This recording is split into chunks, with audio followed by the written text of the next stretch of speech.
Morning ulit si Butingting, at ito nga po ay ating gagawin itong isang electric fan na turbo power. Ayan, 3D.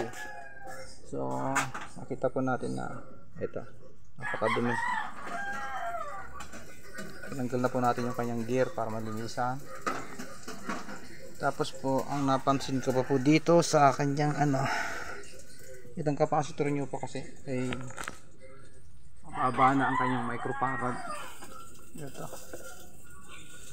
Kasi ang dapat po ay 4 microfarad. Tinester po natin ito at lumalabas na nasa 0.98 na lang. Yan. Kaya papalitan po natin ito ng bago. Ito po. Pabili na po tayo. Yan. Capacitor. So binuksan na po natin itong kanyang motor. Napansin din po natin na ito ay stuck up. Ayan o. Kaya po natin binuksan ulit. Tapos yung kanyang mga winding sa loob, ayun o. Tanggal na yung mga plastic niya. Yun o. Yung cable tie niya. So gagawin po natin, lilinisan. I-recon po natin yan. Bali naging diferensya lang po nito ay capacitor. Mababa kaya ayaw umikot. Pinatan na rin natin. Ayusin po natin. Ito naman po yung oven microwave. Ayos na po yan. Bali nagisira na naman po nito ay ang sira po nitong microwave ay itong kanyang fuse saka itong plug. Ayan. Kumisan po ang plug ay hindi natin nakikita na ito ay putol yung isang linya. Maliban kung may gamit tayong tester. Ayan po, papansin nyo po. Ayan. Ganyan lang, pisil-pisilin nyo pong ganyan. Pag malambot, yan. Diskumpiyado na kayo niyan pag ganyan. Kaya nung pinester natin, yung isang linya po nito ay walang koneksyon. Yan. Ito naman po yung air fryer. Ayun po, ito naman po ay yung air fryer na sira, walang power. Ang naging sira naman po ay ito, kanyang thermal fuse, 250, 10 amperes, 185 degrees Celsius. Ayan. So nung pagkapalit po natin, okay na po siya. Tapos bumili na rin po pala tayo ng extra, dahil dalawa po. Yung isa kinabit natin sa loob. Hindi ko na po naipakita kasi gabi na po noon paano pagpalit. Dito lang po yun yung kanyang thermal fuse sa loob nito.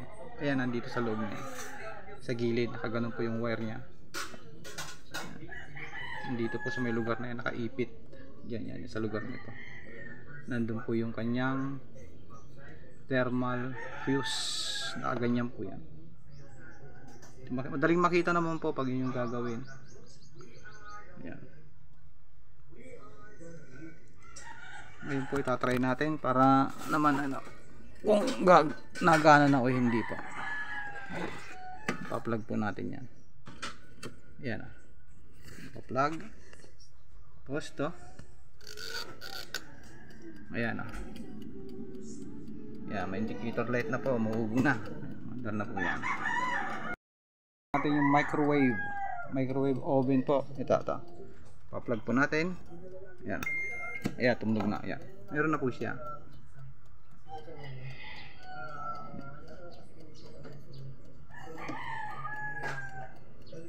Ayan, meron na po yan.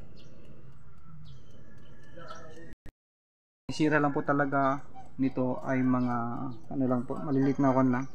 Ito yung po sa microwave. Hindi ko na po pinalitan ang kanyang magnetron kasi good po yung magnetron at saka yung capacitor. May capacitor po yan, di ko na pinalitan. Dapat yung capacitor ipapalitan natin pero hindi po natin pinalitan kasi mahal po ang capacitor ngayon. Ayan.